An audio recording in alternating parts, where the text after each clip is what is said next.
have here a book. Now, it's not a Bible, but it's got some things in it that would shock you. What's been going on in this country and the world. This doctor has worked in the scientific field. He's a graduate of many degrees and things in medical science and such. It says here, the title of it, The Emerging Viruses, AIDS and Ebola. He questions the fact that the outbreak of AIDS, as the world today knows about it, was an act of nature.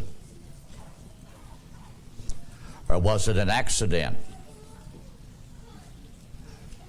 They say, well, a green monkey bit a man in Africa, and that was the beginning. Or the last thing he says, was it intentional? He's got copies of FBI statements, the CIA, every facet of the medical science, personal words of different doctors that's been questioned and refused to commit themselves, as well as what the critics have said, especially governmental critics. And brothers and sisters, we live in a country today that's no longer a country of freedom. The government has used the freedom that you and I used to have to carry on their own future, to build this planet and this nation into some kind of a super-duper society that no longer is a society that's free. That's true, amen. They will become mental robots, taught by a high scientific intellectual system, and you will only react according to what they want you to be. I didn't buy the book. It just came into my possession. I've never bought a book in my life. Didn't have to. Seemed like everything that I was supposed to have, it fell into my grasp. Either somebody had it. Tuesday night, as the news was going off, this announcement was made. AIDS has hit an all-time high in the death rate across Africa and southern Russia. So it doesn't matter what your own personal leaders here in America tell you, how that AIDS is on the decline. That report didn't come from the medical science of America. And it goes to show and prove, brothers and sisters, when it gets to the place that your own political leaders no longer regard your personal freedom and choice, an ability to make a decision and decide for yourself, it lets you know you're being programmed gradually to fit into a super future realm of thinking. And it all hems up under this. Let's get rid of this thing called Christianity, because it's a block. Let's get rid of this thing they call the Bible. You know, it's the oldest book in the world. It is. It's the oldest book in the world, because it takes you back to the beginning. No other book of history takes you back to the beginning of our era, man's era, nor even the prehistoric world. Now this morning, with these things, brothers and sisters, I'm going to ask you to turn with me into the book of Genesis.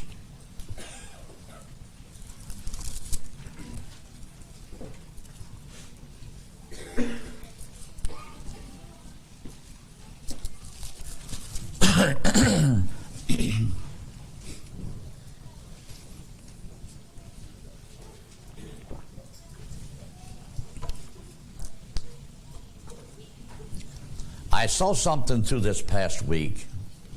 They showed little sketches of it now and then. Maybe some of you saw it. It would show the face of a man on the TV screen and then the face of a woman right beside of that. And this woman is crying out for equality in the workplace.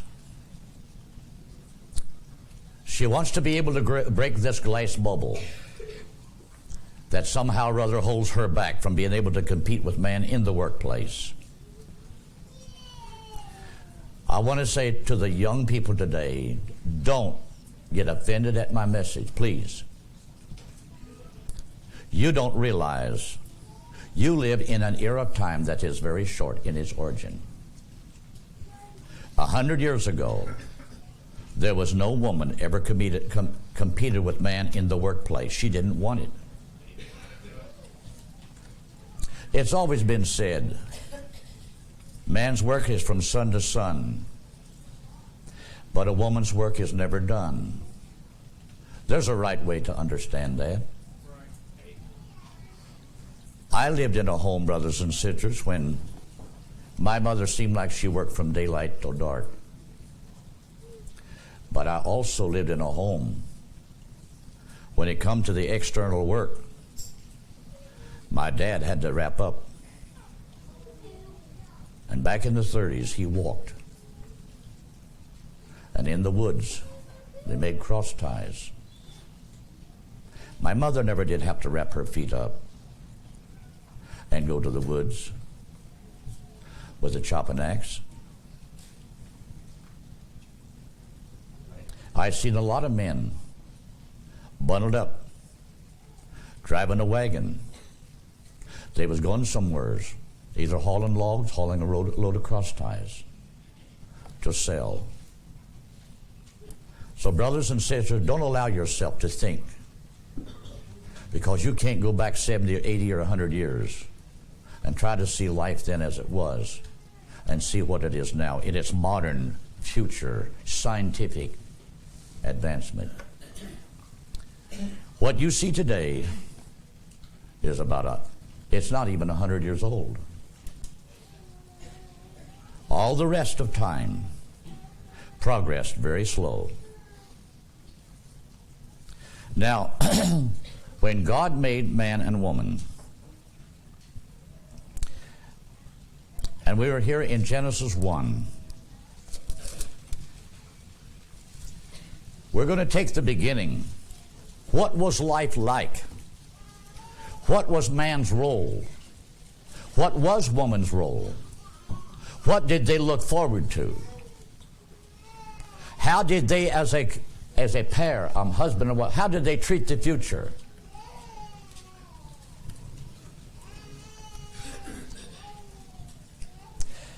We're in the 26th verse. And God said, let us.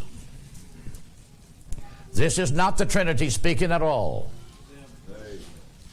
This is that eternal God who alone is the creator and the life giver. He's speaking in conjunction with the angelic family. Let us make man in our image, after our likeness, and let them have dominion over the fish of the sea, and over the fowl of the air, and over the cattle, and over all the earth, and over every creeping thing that creepeth upon the earth. So God created man in his own image. In the image of God created he them. Created he him, male and female, created he them. And God blessed them. And God said unto them, be fruitful, and multiply, and replenish the earth, and subdue it, and have dominion over the sea, over the fish of the sea, and over the fowl of the air, and over every living thing that moveth upon the earth. And God said, behold, I have given you every herb bearing seed, which is upon the face of all the earth, and every tree in thee which is the fruit of the tree, yielding seed to you, it shall be for meat or food. Now then, we know this, that man in the male's gender was made first. But incorporated within the spirit of man was the female spirit. And this is a time when God, in the intellectual minds of the two beings. Everything concerning their role once in the earth, they did not have to ask questions after they were put here. They already knew that in their conscience. Then when God did separate the female life from the masculine life, God did this for a purpose. And that is not evolution. Evolution has never produced another being like it. I don't give 2 cents what these miserable scientists say. Show me one. God did it. And God had a reason. Actually, it was, we will say, one of the first types and stepping stones for man's learning that could ever be. Now, when God did this, first off, he said, be fruitful, multiply, replenish the earth, have subdue the fish and everything, all of that. Actually, all through the history of the Old Testament, we read nothing. Man and woman is in competition for their position in the earth. It's not there. Don't even exist. Keep in mind, after the fall, which took place in the garden, we have to realize was the beginning then, after they were driven out, that became the beginning of a lot of satanic beginnings that he is going to throw at the two. When God caused a deep sleep to come upon Adam, and the Bible says he slept, when he awoke, he saw a full-grown woman in all maturity standing before him. She was not a little infant laying over there somewhere crying, somebody take care of me. She was a full-grown, mature adult person. And Adam didn't have to say, who are you? Where did you come from? Thou art woman. He automatically knew what to call her in the, we will say, in the species gender. You will be the mother of all living. The Bible don't tell us whether there was a honeymoon or not. There was one thing sure, there wasn't a Cadillac sitting out there all polished up waiting for them to take off and spend about a week and a half. Think of it now. We're going back to the beginning, when there was nothing, only the two, and the earth, and the fruit trees, and the fish, and the fowls, and all the animal kingdom. That was the beginning. They didn't have to have electric or gas stove, because there was no such thing as having to cook or boil or barbecue meat. They were to eat of the trees, which would include nuts and fruits and such like. We don't know at first, brothers and sisters, what all was occupied in a day's activity. But let's try it for 1 minute. There was never anything said, well, now, Adam, I think you ought to let me do this. And they get into an argument. When night comes, they spend the night not sleeping together, not speaking to each other. And I've asked God to help me bring this out. Young people, please listen to me. I'm not going to throw off on you. What you are having to do today is because what the devil, through modern man, has manufactured and put out here, and it's the best way you can survive it. But I guarantee you, it's not going to last 1,000 years. It'll never last another 100. Because it's not even yet 100 years old. There's some of you older ones in here can remember when you was a child. When I was a child, in my small age and size, we hardly ever got 10 miles away from home in a year's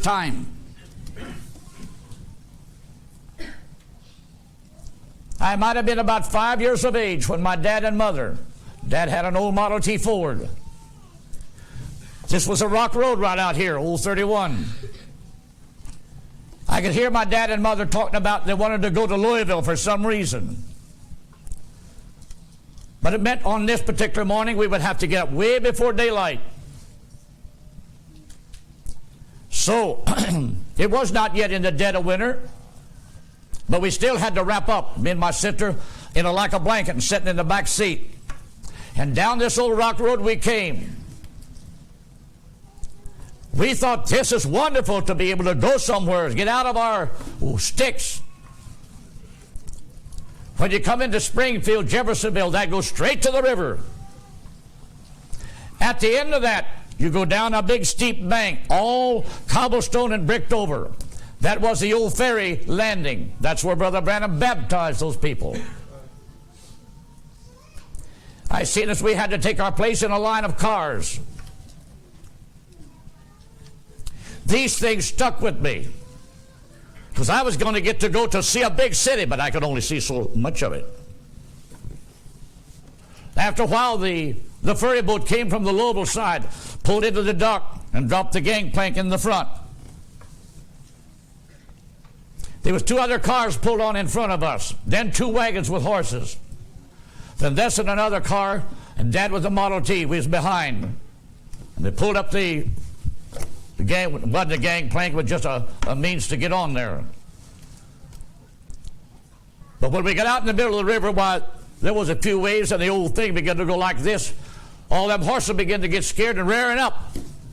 Well, for a child back in those days, brothers and sisters, that was something that was exciting, because everybody on that ferry was up there trying to hold horses. That was excitement back then. It wasn't somebody shooting somebody and then throwing them off in the river. And a runaway once in a while was quite humorous, as long as nobody didn't get hurt.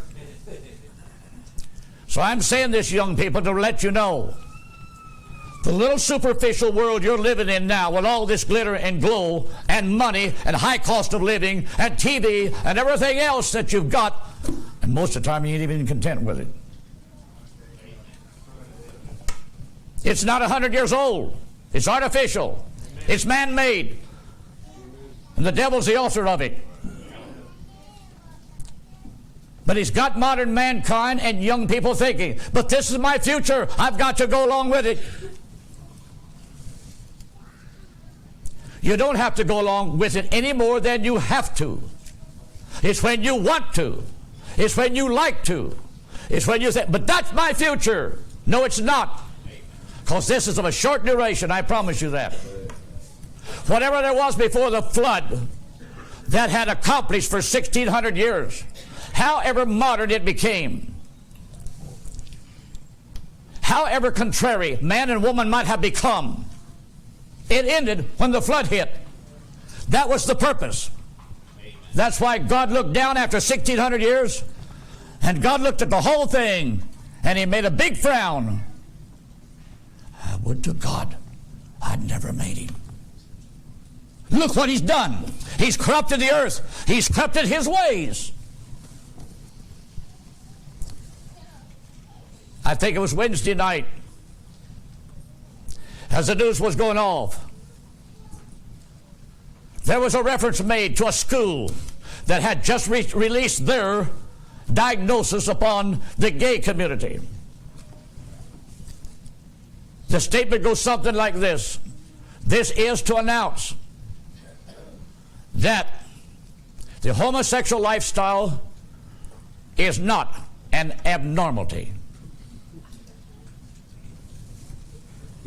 It is too. It is abnormal. God didn't like it.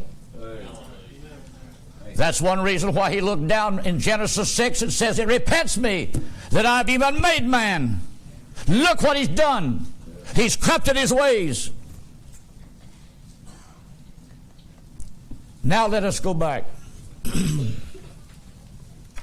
When God created man and woman in the first place, there was 3 things we will say that they were to become. Man and wife Man and wife then is to be the beginning of however God is going to reproduce life on this planet. Back then, brothers and sisters, the man was not interested in the New York stock market. There was no such thing. There was no such things as paper money or bills nor credit cards. The human race lived for centuries, and if you want to know what kind of an economy it was the barter system. I'll work so many days for you to do this for so many. How many understand me? They're doing it in Russia now. Why? All because their economy has broke all to pieces. They can't get it off base. And therefore, a lot of the people are not getting paid. So the people that's not getting paid, they are resorting back to the old barter system.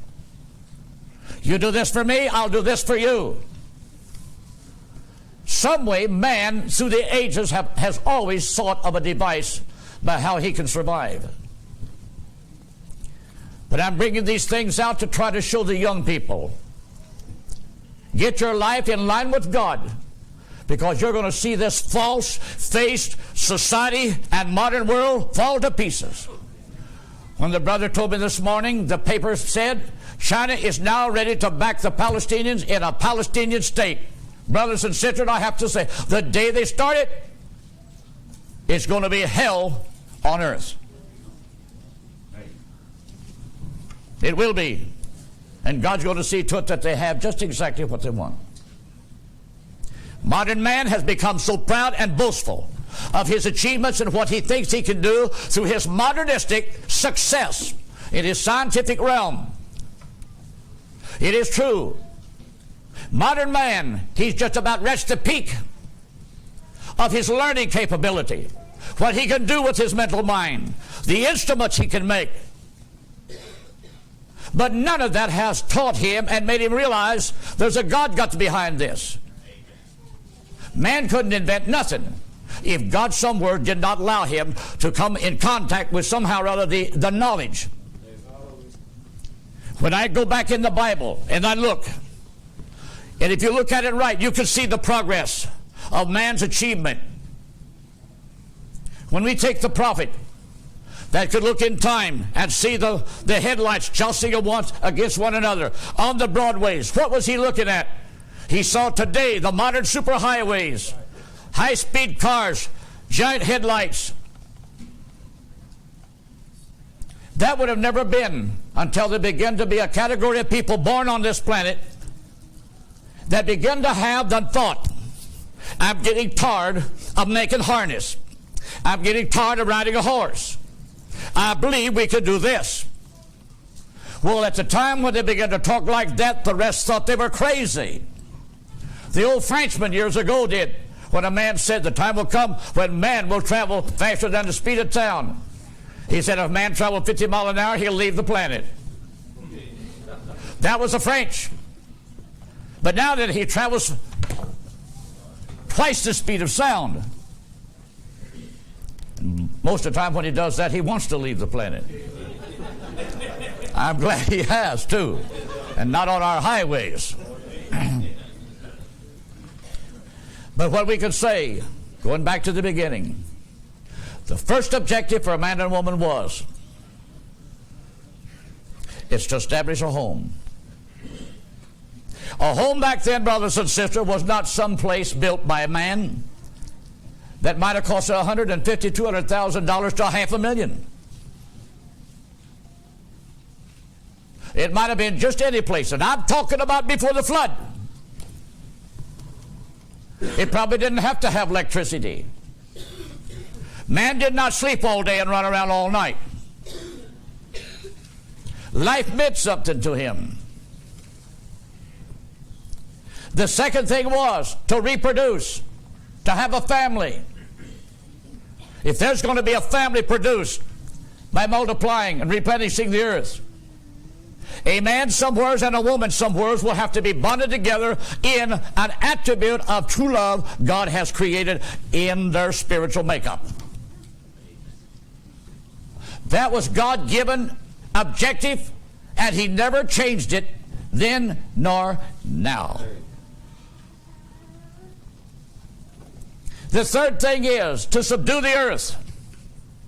To dress the earth is none other than how man sees the earth then, sees what to do in dressing it.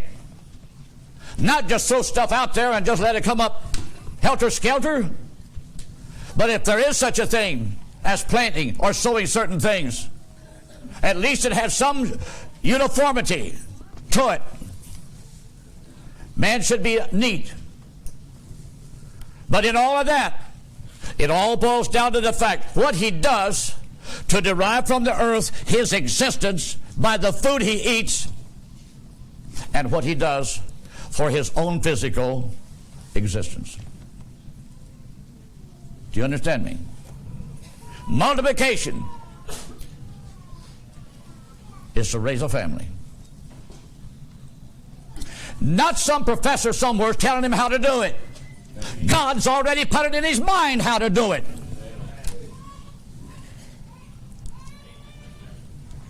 But then we realize when we begin to leave the Garden of Eden, and man begins to multiply on the earth, here is where the devil comes in. Because we could say this, when the Canaanite line began to leave the land of Eden, because Cain couldn't stand where the presence of God is at. And we've got billions today can't stand the thought of God. They despise and they hate it. I wish they'd get the Bible out of the world. And these Christians, that bunch of fanatics.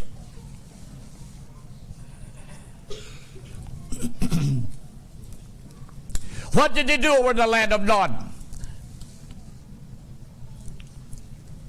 Murder was committed again. Polygamy was committed in plurality. They became inventors of evil things. Amen.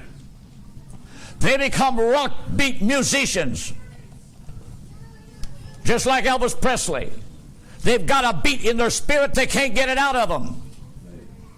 And they've got to get up over but for a TV crowd and jerk and shake.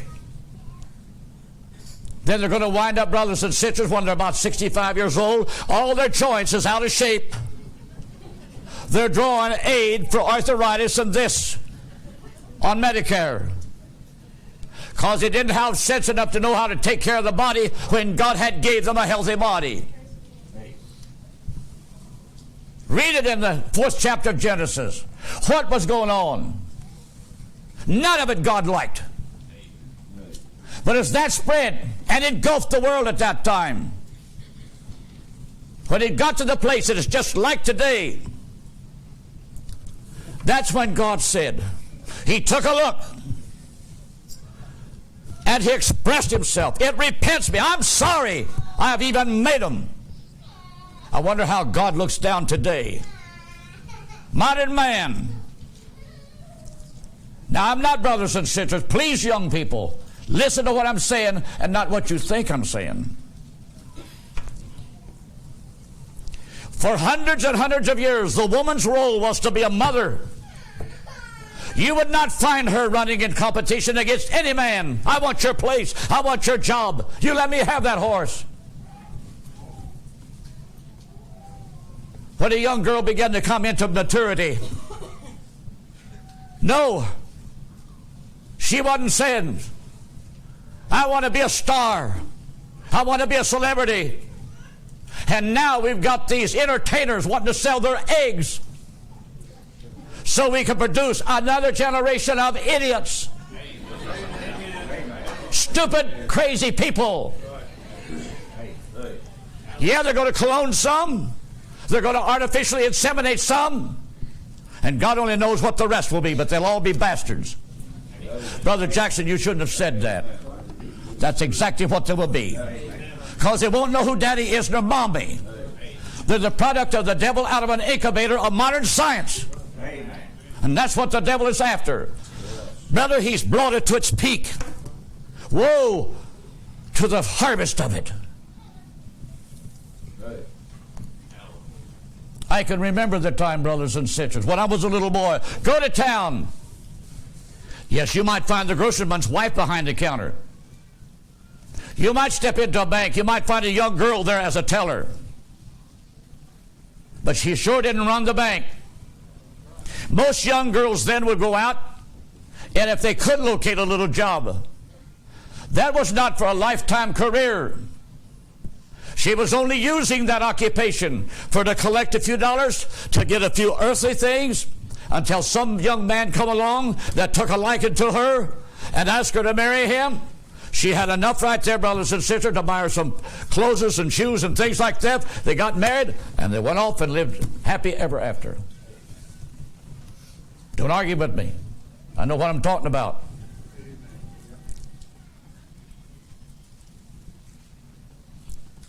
Today, when World War II hit this world, that was the beginning of a 60-year period since then, that all over the face of this earth, the devil has taken mankind and created an artificial hypothesis of what life on this planet is all about. All because we took our best physical men, put them in the military, sent them off to fight and die for our freedom of a nation today that's been sold out to the devil and raped by the devil through modern science. And we've got young people walking the streets today ignorant of why they're even here. They think they are the product of evolution. Well, maybe some of them are. But if God lets it go on, brothers and sisters, you'll see a generation that will be worse than that. Because it's a fact. The IQ today, brothers and sisters, in a majority of young people is fallen. The more they say, we've got to do this, we've got to do this, we've got to spend this, we've got to do that to help better educate. Brothers and sisters, it's a losing battle. God's going to see to it that it falls flat on its face, because you've destroyed the things he was after. When I saw that woman, yes, while men was dying on the foreign fields, women was working, the older generations, in the powder plants, in the ammunition places, in the airplane plants. Yes, they took off their apron in the kitchen and they come into the plants to help build weapons and gunpowder and things for the people to have on the battlefields. Yes, this did give them a few inflated dollars. They was able to buy a few things that they hadn't been able to acquire through the Depression days of the 30s. Then when we come out of the war period, industries begin to try to divert back to civilian production. But brothers and sisters, along came the Korean War. Well, they had to keep a few women still in the ammunition plants. Well, by this time, brothers and sisters, some of these older women had begun now then. They began to save a few dollars, and they began to buy them the second car. The husband, he had a job and she had a job. All of these things are the gradual beginning of the change of how the future generations is going to live and exist in this nation. And it didn't become long. Is in our schools. We want to train our young generation for a career. I'll never forget coming home. My sister wanted me to get out of the house and get out and meet some young girls. Well, at that time, all I wanted to be was a farmer. Well, she finally introduced me, which she didn't have to, but it took my sister to have courage enough to ask a date from this girl, because I went to school with this girl. And guess what? 3 times, all that girl wants to talk about is a career. And all I wanted to talk about was farming. A nice girl, but it's a career. Girls begin to go to school. Yes, girls that used to stop in the 8th grade, maybe go a year in high school and get married. Now they want to finish high school. Now then, they're working in a bank. They're working in an insurance place. I'm not belittling the young generation. Please listen to me. This thing didn't come in one day in 24 hours. It's a gradual process. But I have to say, it didn't all start in America. It started in Russia. When Russia threw out Christendom and put in communism, they ripped the home of Russia all to pieces. And they adopted the philosophy of Lenin and them, that women should work in the workplace just the same as men. And that began the breakup of the Russian home. That began to break up the child knowing daddy and mommy. And Russia built orphanages, child daycare places in their places of employment, and began a lifestyle that young children did not know what it was to grow up in a home where there's only one breadwinner. They grew up in a home. Daddy's working, mommy's working, and I'm tossed about between two daycare places. Mommy takes me to the daycare on the way to work. Dad picks me up on his way home from work. But by the time the two gets home, they're tired and wore out. They don't have very little time to really mess with us kids. Oh, yes, they love us. We just accept for granted that this is the way life is, so accept it for the status quo. It wasn't long till Russia, as a new generation came on. The new generation did not know what it was to be the part of a home life, a home structure. This brings on alcoholism. In about 1990 or 91, whatever it was, we was there. You don't know the numbers of people that came through the prayer line. I've had more than one man say, "Pray for me." He said, "All I can see is hallucinations." He says, "When I'm at home, I see all kinds of ugly things." He said, "I don't know what it is." When you take God out of a society and you addict them to alcohol or dope, there's no such thing as a vacuum. The devil's going to move in and take control. One particular woman came, and there was tears in her eyes as she led her little girl. And she said, "Pray for our home." Says, "My husband, he is an alcoholic. Says every check he gets, he spends it on vodka, things to get drunk." What they had heard, that little girl was about 9 or 10 years of age. The next night, that little girl brought a great big teddy bear. And as her mother led her through the line, that little girl wanted to give it to me, to take home and give to my children. My children didn't need a teddy bear. And I told the mother that. She says, "The little girl wants you to have it." She said, "You would hurt her if you didn't take it." But I thought to myself, a little child hears something and sees a little something other that goes beyond their present life system, and they want to reach out there and touch it by some means, and that was her way of doing it. Right. I brought the little teddy bear. I brought it back to Norway and gave it to one of the little Norwegian children there in Brother Stroman's church. But I'll never forget that child. I imagine when she went home, she maybe not have had anything else. But at least they were hearing something that reached beyond the circle of the way they've been raised up to believe. And their life has been stained by it.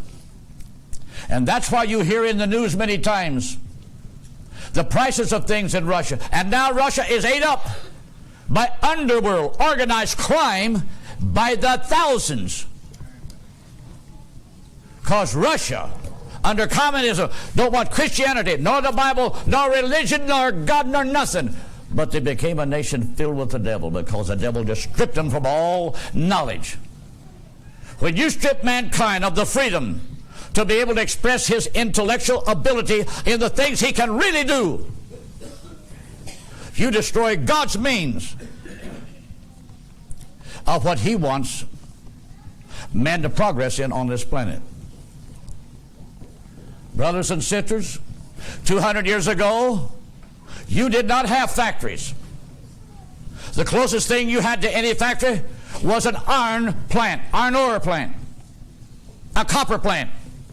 It took men to smelt and melt that stuff and mold it.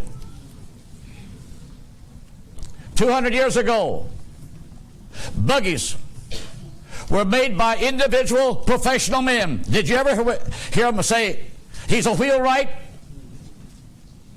It's a man that knows how to take the different instruments of wood and build a wheel. He became an expert at it. And I'm talking about 200 years ago.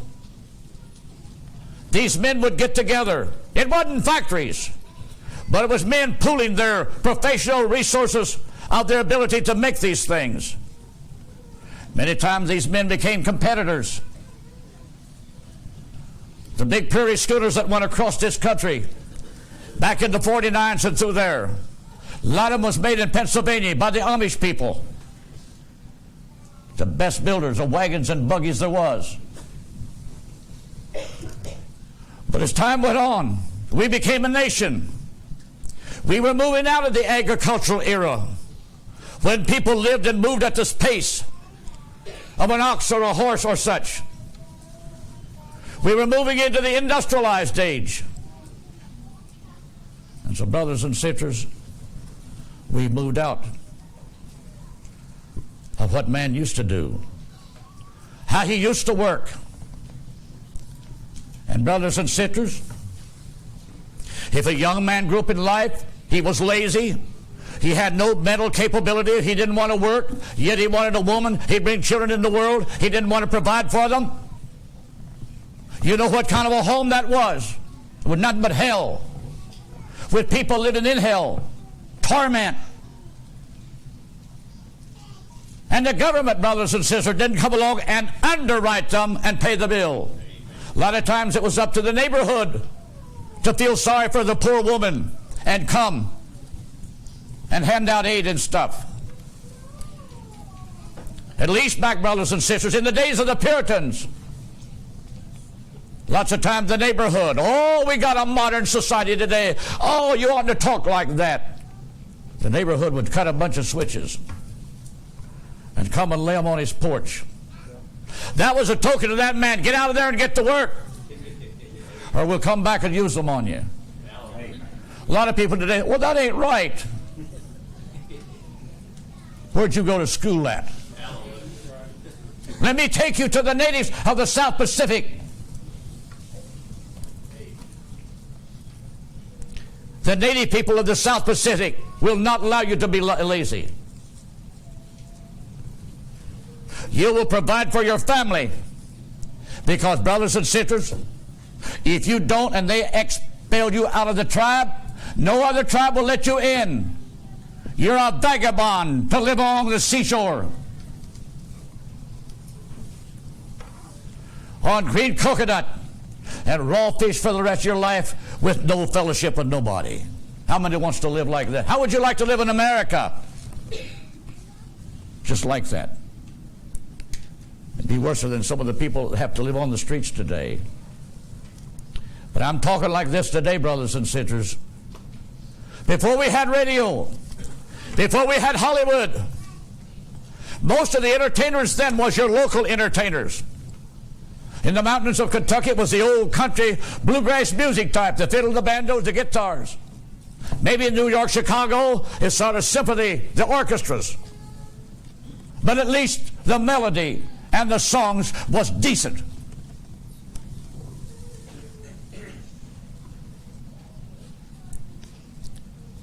But today, we got to send them to all kinds of sophisticated educational places to learn how to twist their lips just right and twist their hips just right to parade before an audience of people. Well, I've got a career, you sure have, but the longest part of it's going to be spent in hell too. And I say that with no misgivings. Because when you lose the thought of why you're here and who put you here, there's no man that's going to change your destiny. Only God can do that by touching your heart and life. When God took a look and looked and seen how the world was then, and he said, it repents me that I've even made man. I will destroy him with the earth.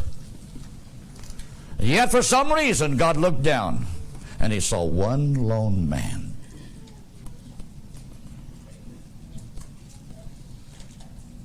And Noah found grace. I know today they don't want that story. I don't believe in a flood. I know you don't. You don't believe in hell's fire either. But it's going to be real.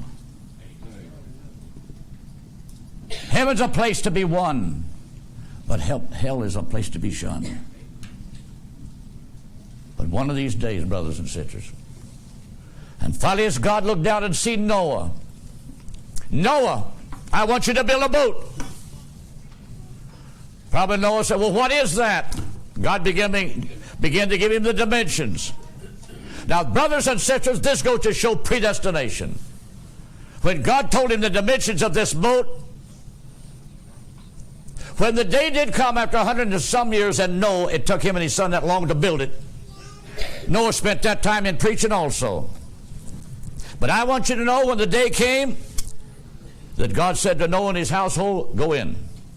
And all them animals come and walk right up the gangplank into that boat. Predestination. God's foreknowledge knew every animal that would come. When that last duck waddled up that pathway, whack, whack, whack, whack, whack, whack, whack. He was just as happy as he could be.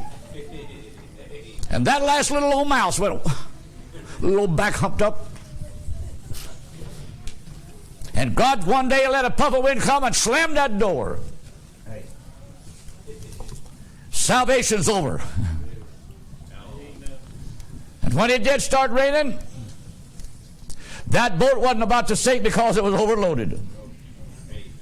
Every stall had its proper occupant. Think of it. It didn't have a rudder, didn't even have a steering wheel. Didn't even have a compass because Noah didn't know where that thing was going. He wasn't supposed to guide it. God knew where it was going. But when that thing lifted from the earth, brothers and sisters, everything that had been known in the mind of God was there.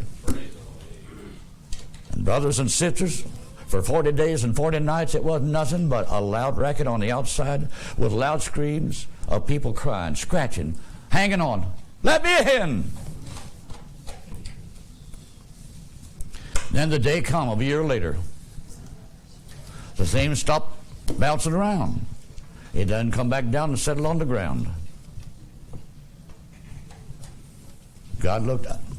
Noah looked out, seen water everywhere.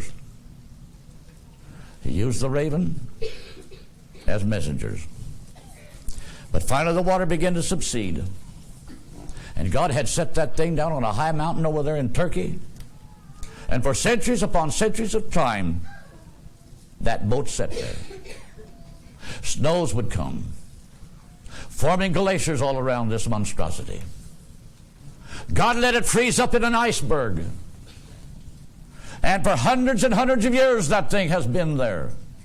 Through the centuries, earthquakes would come and break and tear and rip in pieces.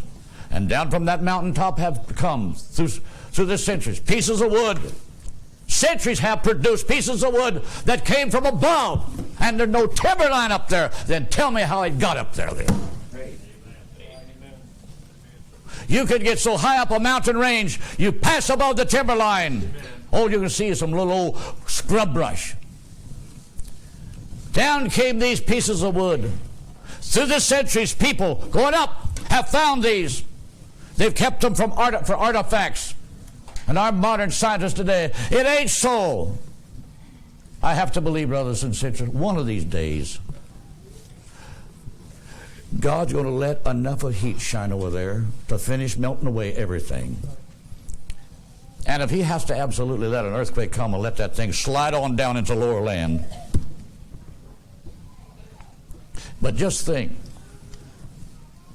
Think if some archaeologist today could find that thing actually and make it where that you could go there. What a commercialized item that would be. They'd make a fortune, wouldn't they? Because that's the way modern man thinks. But as we look at this, brothers and sisters, when the flood was over, again, man came back down on this planet Earth.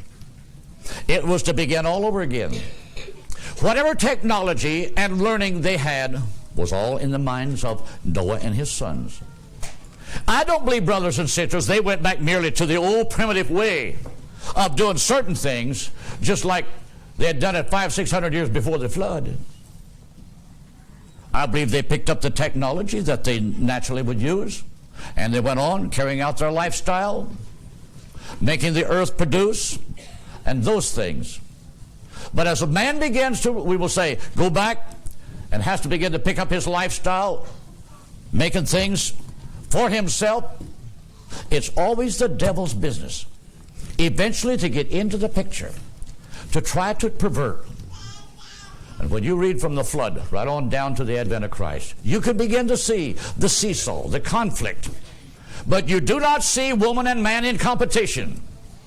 I grant you, brothers and sisters, in certain early empires back then, yes, you had certain young princesses born of royal families. Because of their beauty and such, they began to rise up and compete for the position of leadership. We can say this, that was one of the first abnormalities of what the devil would want a woman to become. Rather than just be a queen, a wife to a king, she becomes the princess and the ruler. When you think of Cleopatra of Egypt and all that, why in the world Hollywood make all kinds of movies about her? But we got worse than that now. We got a Hillary Clinton. She likes to be a long ways of being Cleopatra. And I have to say, brothers and sisters, I'm not picking on womanhood, please.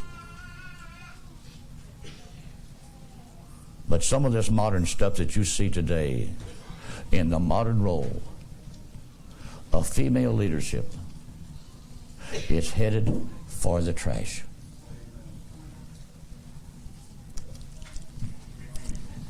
You might not look at that in that way, but I have to say, 200 years ago, you didn't have radio. I remember when radios began to come into our homes. I remember as a little boy, my uncle had one of these little old sets. I forget what they call them little old sets. Crystal sets. And then you had to get up with a set of earphones and to hear it. And the weather had to be just right. But it was the beginning. But finally the time, brothers and sisters, when we do get to the place that the radio is becoming a modern means of communication and bringing in the outside entertainment world and we will say the advancement and the spreading of news, it was all men announcers. All you ever heard a woman was as a singer. Wasn't nothing wrong in the singing part. But I have to say, brothers and sisters, we can move along till we come to a period of 60 years ago. The average girl that was born in America, by the time she's come to 13, 14, she begins to think about one day, it'll be my role. I'll find me a young man. I'll get married. I want to start a home. I want to have a family. I want to have a little child. That was God's given basis. That didn't mean that she couldn't be a girl out here in a bank, in a teller window, or working in a grocery store or a dime store, working like that, making a few dollars to buy the first necessities of life. Let me go back in the New Testament to show you a role of a woman. How many have read in the book of Acts, Lydia, the seller of purple?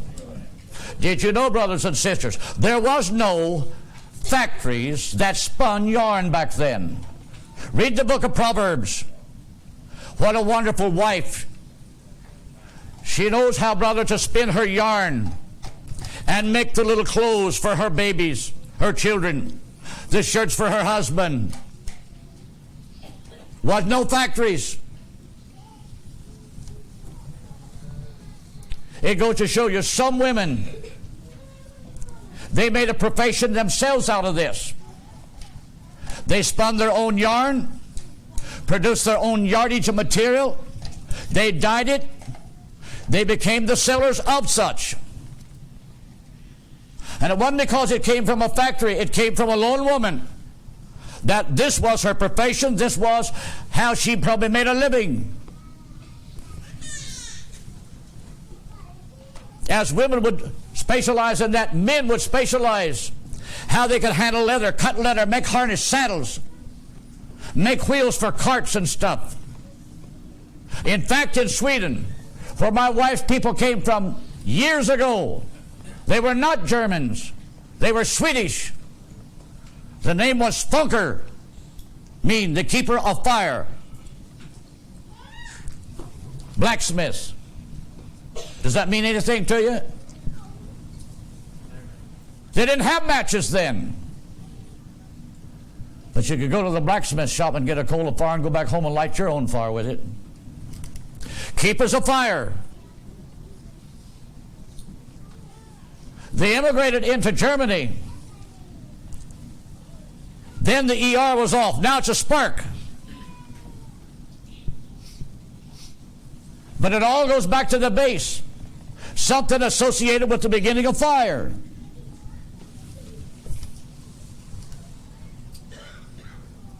A lot of our names today has lost their meaning altogether. Let me say this, young women, be careful what you name your baby. Please. Sometimes what you name them can turn out to be a name you wish you hadn't done it. Now I'm saying these things, brothers and sisters, to try to bring us up to a point.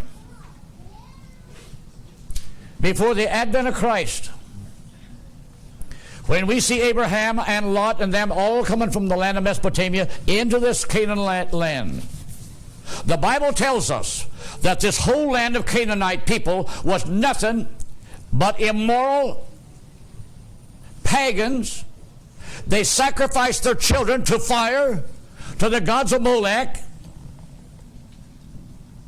God despised that. So he was going to eventually one day give all this land of this bunch of pagans who lived like this to the children of Abraham. So when he did, brothers and sisters, when he brought the children of Israel out of Egyptian bondage, it was not the women that led the army in the conquest of Jericho. They stayed back in camp. It was the men who carried the ark, the priest that blew the trumpets, that did the marching. But the women and little children were back there in base camp.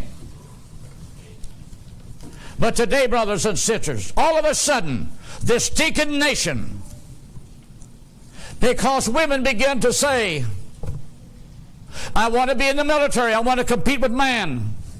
Listen to me now. I'm going to tell you what I was told on the news.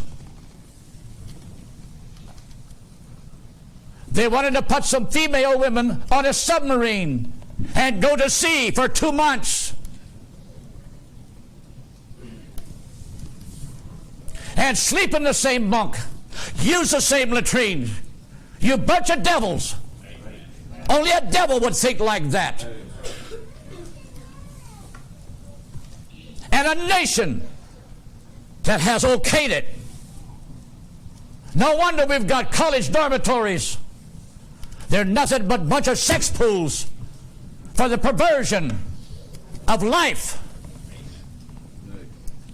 America's society for the first 180 years was a society that was molded after the model of Christendom. Always remember, as long as there has been a mortal creature on this planet, you've got to have a devil once in a while. History has shown there's always a woman that wants to be a prostitute. There's always a woman somewhere that wants to change her position in society. And the same way with men.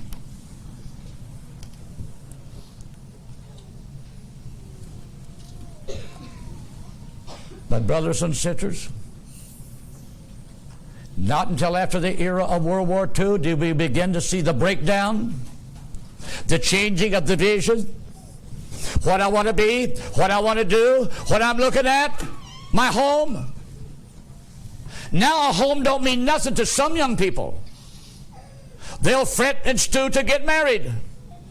And how many homes have the real estates got today, brothers and sisters? They're for sale because they broke up and weren't married for 3 years. This shouldn't be. But we've got judges. They're full of the devil. That's all they know.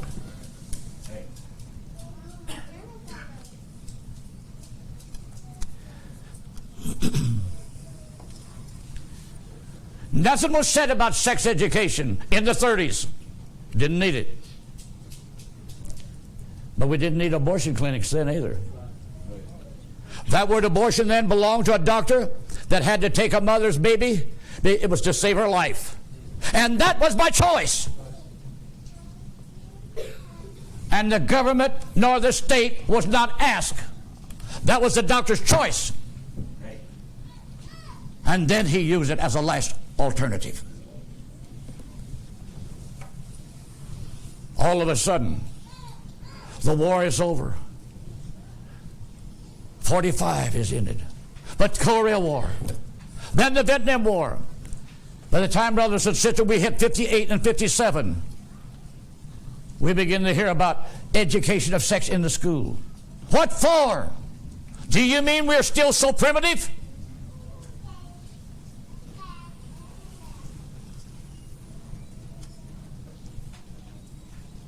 And I will say this, it was the beginning of hell in America.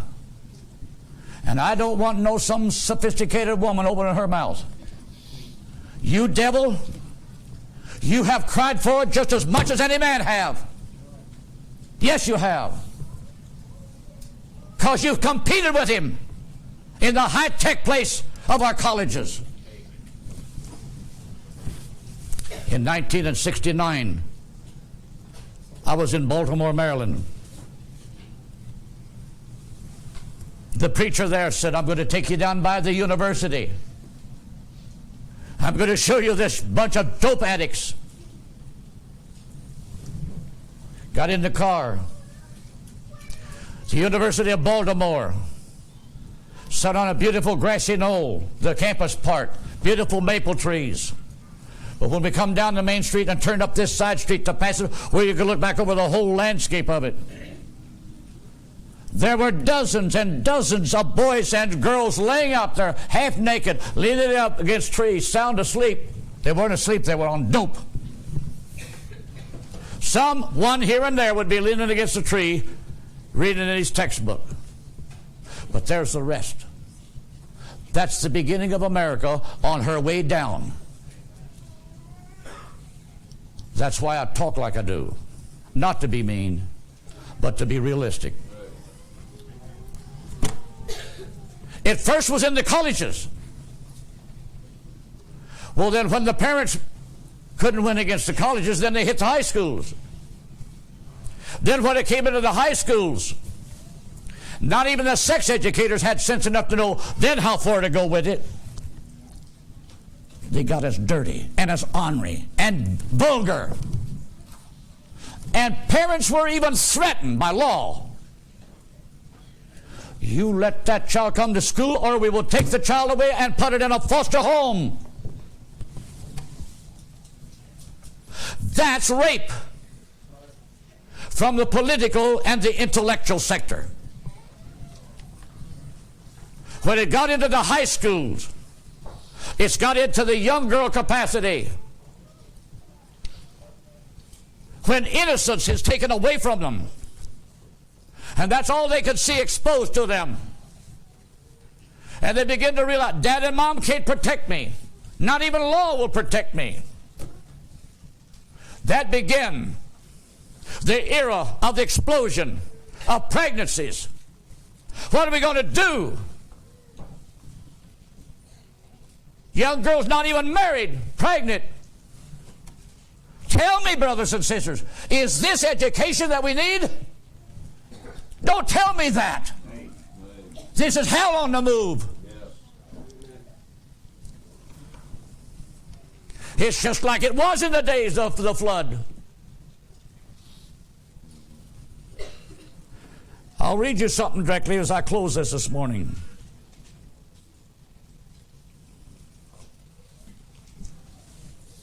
It wasn't long. Parents, their daughter was coming home. Parents that had done their best to raise the child right.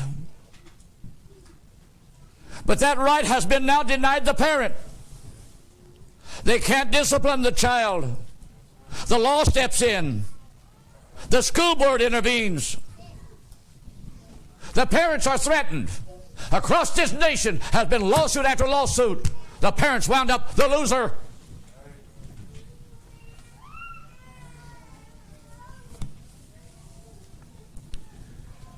The first 10 years, all you could hear was squabble in the courts, in the legislatures. What kind of laws will we make? Finally, here they come with their abortion clinics. Now doctors are hard. And now they become wholesale slaughters, murderers of life expectancy. Do you think God is smiling today? Do you? No. When my sister was 13 years old, she was still playing with her dolls. How do you know, Brother Jackson? I played with her. Our old chicken brooder house, when it didn't have some young chickens in it, it was her playhouse. I'd help her clean the old chicken manure out, wash it all out, tuck them into boxes and this and that, decorated them up with newspapers, and what little plate tin dishes she had, we'd stick them in there. We'd hang old sacks and everything and make a petition. And that was our playhouse. Lots of times it was mud pies. But it was our school days, preparing ourselves for later on activity.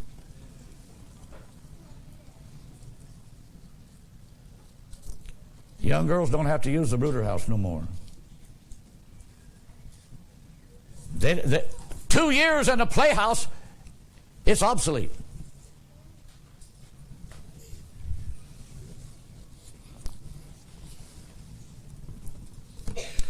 We have sent to the incinerators the fetuses of young babies, conceived in school, college, dormitories, and we expect them to learn the principles, how to use an education, how to make a living once they choose to be a wife and a mother.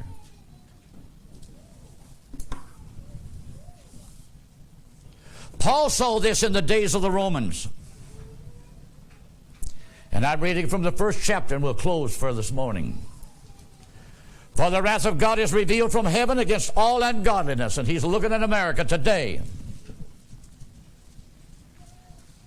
And unrighteousness of men who hold the truth in unrighteousness.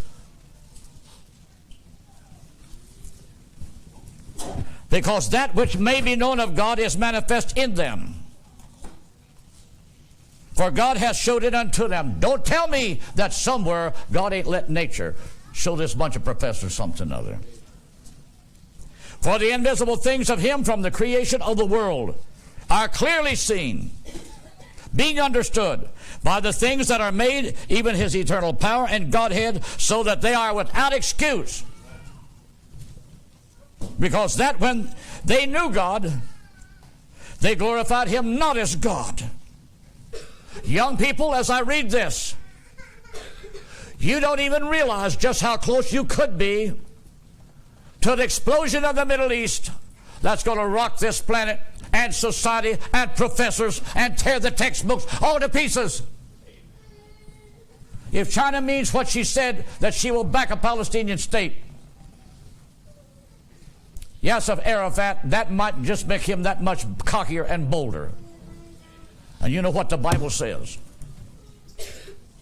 Somewhere, brothers and sisters, out of man's ignorance and what he thinks is the past history, will come a God who's not asleep, never has slept. He just took his hands off for a while, watching his word till everything is in place. And then I have to say, brothers and sisters, for a short period of time, he's going to reach down and he's going to begin to get a hold of a category of human beings and shake them and spit in their face and perform some things that's going to make some people begin to say, oh, I wish somebody would have told me so. Because that when they knew God, they glorified him not as God. Neither were thankful, but became vain in their imaginations, and their foolish heart was darkened. Professing themselves to be wise, they became fools. And that's America's intellectual. Young people, please. I'm not pointing to the finger at every school. But when it said the other night, I was walking out of the room when the last statement was said, that this remark came from this school, that they said, to their analysis, homosexual was not an abnormality. That didn't come from the man who's on the street picking up the garbage, dumping it in the dumpster. That has to finally come down from some high up in some college somewhere.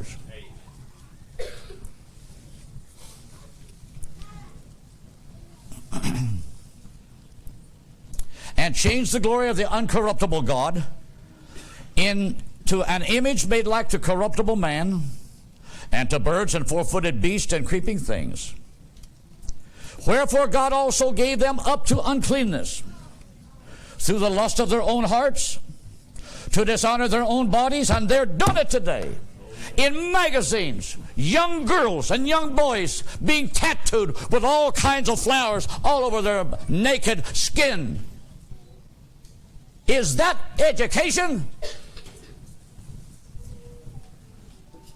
No, that's the devil's way of laughing at God and his creation, because he's got humanity blinded and ignorant. He stuck them with a needle. Laws will not defend right anymore. Let me use this story from a magazine. A young man has went to police school, to the academy, to learn how to be a police officer. He's hired by the police department in a big city. Well, he's just a rookie. But he came from a society of life that he's honest, and he wants to be clean. He was put on a patrol to help break up some street dope addict. He helped capture this one addict, takes him into the police station. In a matter of hours, out the back door the one goes that he arrested. It was said, there's a politician in town somewhere who's responsible for this. So in his time off, he goes and watches. He's not getting paid for it. He wanted to prove to himself there's got to be a crook in town. How long this went on? Well, it was one night, 2 nights, 3 nights. I forget. But along come an older policeman in a car and saw him. Hey, what are you up to? He says, that guy lives there, such and such a politician, says he's a crook. He's responsible for this, because I've seen this young fellow go in and outside his back door. So often. Now, Mr. President, Mr. Congressman and Senator, you who sit in the government of high esteem, what happened to this young police officer? He had his nose where he shouldn't have had it. The old policeman reports him to the captain.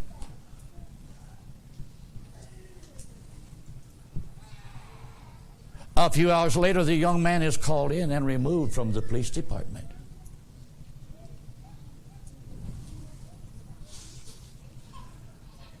Well, the old song used to say, you can't do wrong and get by.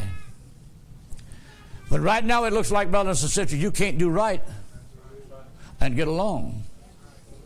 But there's a day coming. Don't tell me there's not. There's a day coming. And young people, I'm not trying to preach this to tell you that there won't be TVs in the millennium. But there's not going to be actors competing. There ain't going to be high-class mistresses selling their egg to give some idiot family out here some offspring of such class of people as that. How many knows what I've said this morning? Don't go away, brothers and sisters.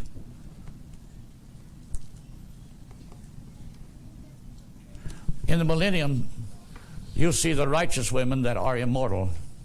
You'll see them in a role they're supposed to be in. And they won't have to go out and join a feminist movement and set up competition. I'm not done with this message. Come back. I got some more for tonight. Brothers and sisters, I'm not going to stop until I have tore this barrel all to pieces. I want to show you modern womanhood today. She stinks like the devil. Now, young girls, I'm not talking to you. But every time I look on a TV screen and I see that sophisticated female, she's already making her announcements. She's already laid out her plans, what she's going to do in the hours, the days, the weeks to come, that she could get even with mankind. I'll have his job. In the world that I'm looking for, brothers and sisters, there will be no such nonsense as that. You'll see the righteous ruling and reigning. What does the Bible say?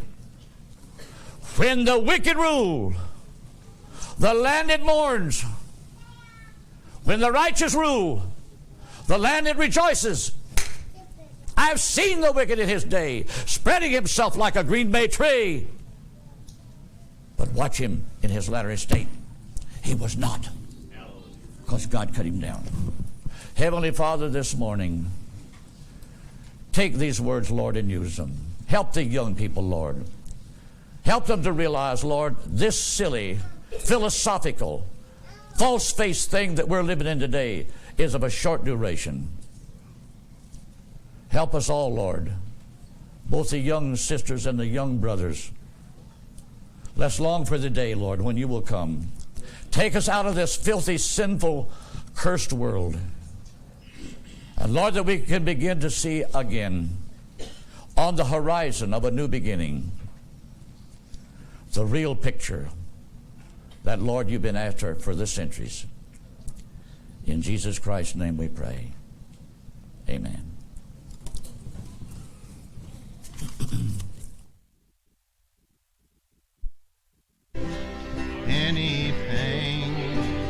Anything